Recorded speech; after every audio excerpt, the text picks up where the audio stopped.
Yan mga idol, no? Magandang araw. So mayroon tayo ditong PMS.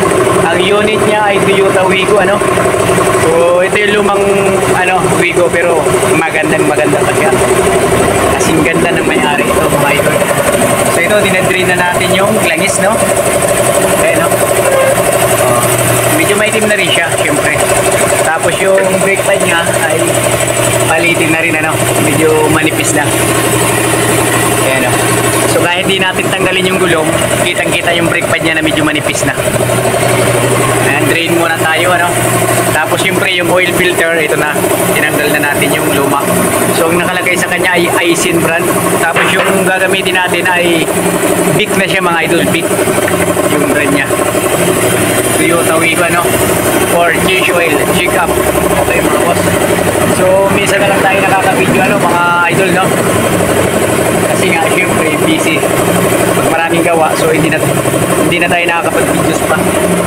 Tapos syempre papalitan na natin ang air cleaner saka cabin. Puro Toyota yan, ano? Toyota brand. Tapos gumamit tayo ng flashing oil. Yan.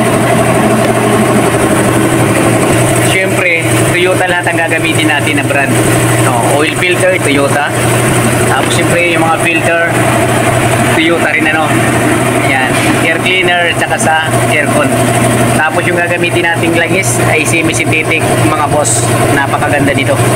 Every 7,000 kilometers ang tinatagal nito. Alright, so ilalagay na natin yung bagong oil filter.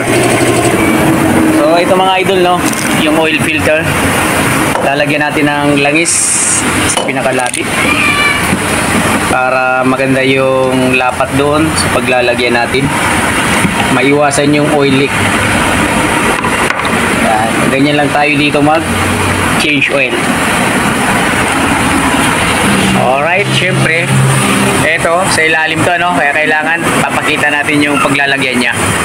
Ito, ano, lalagay na natin, baka ilagay pa ng iba.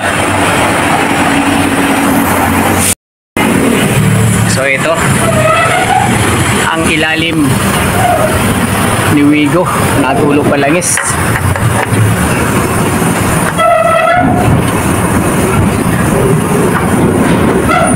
Oo,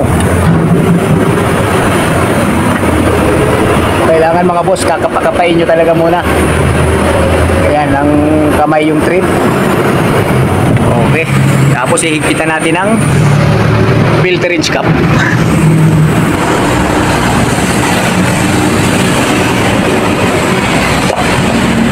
Wala nang tulo siya, no? Babalik na natin yung ano na, kuya?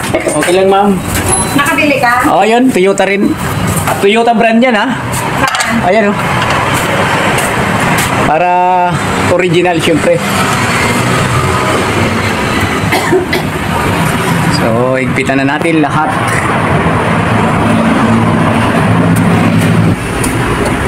Alright mga boss, na ilalagay na natin yung bagong cabin filter ni Wigo, ano? So ganyan lang ang paglagay niya, no? Napakabilis lang. Ayan, no? Susuksok mo lang sa ilalim.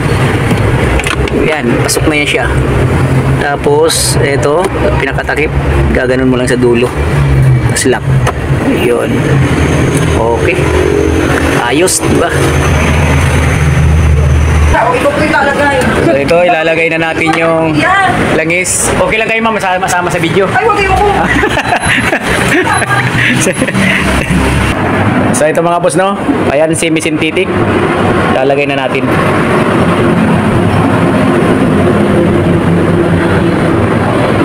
So ang capacity pala ni Wigo ay 3 liters, no?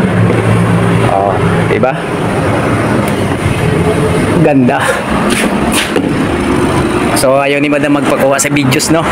Okay lang yun, at least sinasabi ni madam, di ba? Yan. Pangalawang litro na mga boss.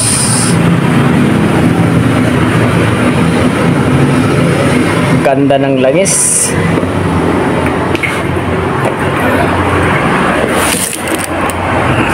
Yeah.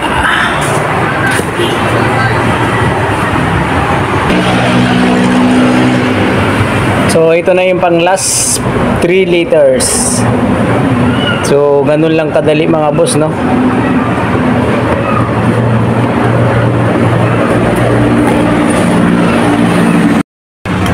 So, ito binalik na natin yung takip.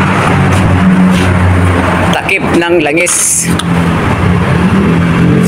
Yeah, okay. Tapos, syempre, magpapalit tayo ng air cleaner. So, paano nga ba ilagay yan? Napaka basic lang, no? Takip nasa ibabaw.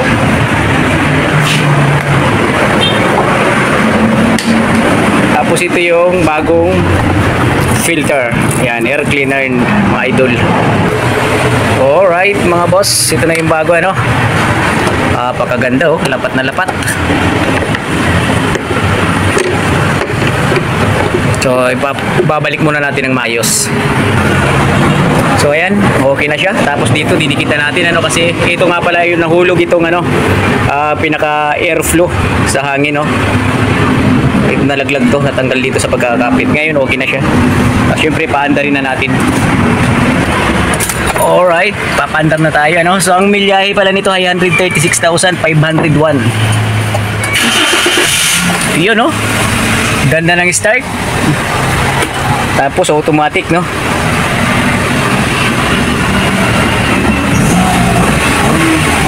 So, yung kanyang RPM ay okay naman.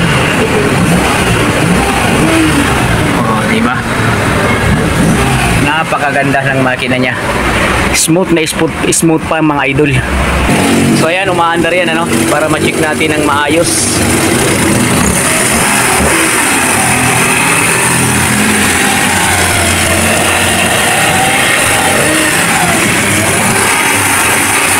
So syempre, chichikin na natin yung langis.